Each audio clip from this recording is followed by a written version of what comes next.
Video hii ni kwa wewe mwanafunzi uliyemaliza kidato cha sita na unatarajia kuapply mkopo wa HESLB mwaka 2026/27. Hatua ya kwanza kabisa, njoo katika website hii ya holas.heslb.go.tz. Ni poto ya kuweza kufanya maombi ya mkopo. Sasa hapa katika hii poto kuna poto nne. Poto ya kwanza ni loan applicant, poto ya pili ni loan beneficiaries, poto ya tatu ni employers portal na loan officers, lakini pia kuna corporate sponsors portal. Sasa wewe ambaye ndo unaanza, utakuja kwenye loan applicant, utabonyeza katika sehemu ya apply for loan. Katika sehemu hii utaambiwa before you apply please read the application guideline. Hakikisha umesoma application guidelines ya mwaka huu 2026/27 kabla ya kuweza kuapply, na kama utapata changamoto wote umepewa namba hapo ya kuweza kupiga. Hapo uta select examination type kama ni from NECTA au from non-NECTA. Kama ni kutoka NECTA utabonyeza apply as NECTA, na sehemu hii utaweka candidate type yako kama ulikuwa S au kama ulikuwa P kulingana na namba yako utajaza hapo, na sehemu inayofuata utaweka namba ya shule. Hatua inayofuata utaingiza namba yako ya mtihani. Hatua inayofuata utaweka mwaka uliomaliza, na baada ya hapo utaconfirm taarifa zako kama ni wewe. Baada ya hapo utapewa kulipia control number. Ukishalipia control number uta create account yako, password pamoja na username, ambayo username ni namba yako ya mtihani wa form 4.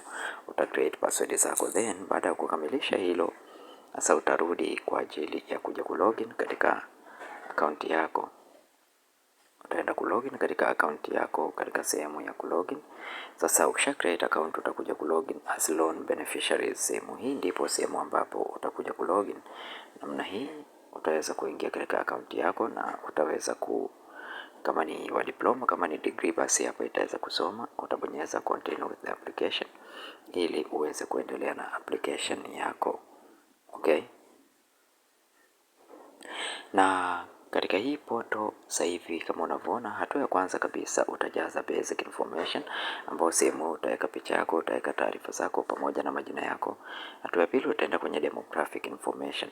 Katika sehemu ya demographic information utaselect region, mkoa uliozaliwa, wilaya uliozaliwa, na utaweka namba yako ya NIDA. Na hii ni kwa wale ambao wameshafikisha miaka 18. Kwa kama umeshafikisha miaka 18, jua kabisa kwamba NIDA ni lazima uwe nayo. Kama hauna NIDA huwezi kuendelea na application hii.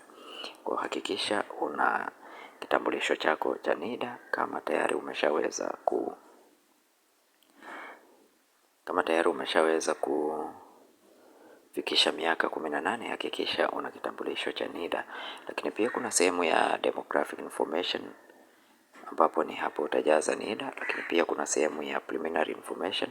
Hapa utajaza taarifa zako zingine, na ukifuata procedure hizi zote ukazikamilisha, basi utakuwa umekamilisha kufanya application yako. Sasa unachotakiwa wewe kufanya ni kufuata procedure hizi, na kwa wewe ambaye ni mara yako ya kwanza kuingia katika channel ya FEABOY, bonyeza neno subscribe, like video hii na share video hii kwa wengine wengi zaidi.